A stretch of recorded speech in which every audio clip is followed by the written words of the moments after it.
মুসলমান বন্ধুরি আমার আমার বন্ধুরে,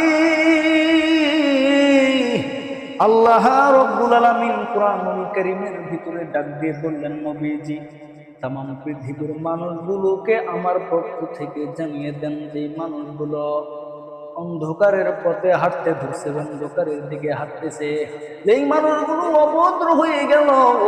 এই অভদ্র মানুষগুলোকে আমি আল্লাহ ভদ্র বানানোর জন্য, বেঈমান মানুষগুলোকে ঈমানদার করানোর জন্য আল্লাহ পাক রব্বুল আলামিন বলেন, আলিফ লাম রা কিতাবুন আনজালনাহু ইলাইকা লিনুখরিজান নাসা মিনাজ যুলুমাতি ইলান নূর।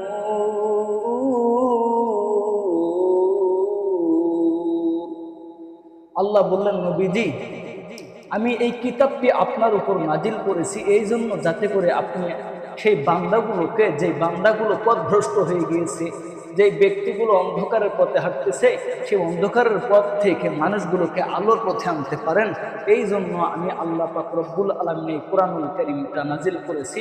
এখন এই কোরআনের দাওয়াত দিতে গিয়ে বড় বড় আকাবিররা মার খেয়েছে, বড় বড় পয়গম্বররা মার খেয়েছে। পয়গম্বর মার খেলে হবে না, থেমে থাকলে হবে না, কোরআনের দাওয়াত মানুষের কাছে পৌঁছে দিতে হবে। মুসলমান বন্ধুরি আমার, বন্ধু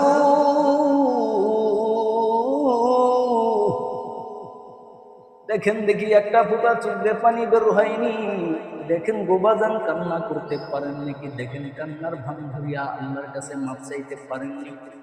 আমার আল্লাহ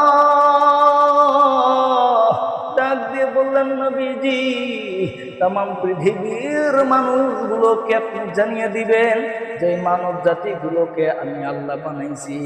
এই মানব জাতিগুলোকে আমি আল্লাহ কি জন্য বানাইলাম? আল্লাহ বলেন, ওমা খালাকুতুল জিন্না ওয়াল ইনসা ইল্লা লিয়াবুদুন।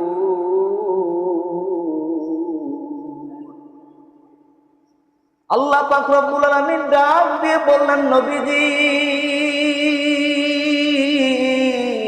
এই মানব জাতিগুলোকে আমি আল্লাহ ভালো বানানোর জন্য, এই মানব জাতিগুলোকে কল্যাণ দেওয়ার জন্য আমি আল্লাহ, আমি রাব্বিকা যাল জালালি ওয়াল ইকরাম গফুর ওয়াল গফফার রহমানুর রহিম, আমি আল্লাহ এই মানব জাতিগুলোর হেদায়েতের জন্য এই কোরআনটাকে অবতীর্ণ করেছি আপনার নবীর উপরে। আর যদি কোনো ব্যক্তি, কোনো বান্দা, কোনো মানুষ যদি আমি আল্লাহর কোরআনের এই ডাকটাতে সাড়া দেয়, রাসূল আপনাকে মেনে নেয়, আমি আল্লাহ পাক রব্বুল আলামিন তাদের জান্নাত দিয়ে দিব। আল্লাহ বলেন, আল্লাহু ইয়াদু ইলাল জান্নাতি ওয়াল মাগফিরাহ বিইذনিহি ওয়া ইউবাইয়িনু আয়াতিহি লিন-নাসি লাআল্লাহুম ইয়াতাযাক্কারুন। আল্লাহ বললেন, নবীজি তাম পৃথিবীর মানুষকে আমার পক্ষ থেকে জানিয়ে দেন, নবীজি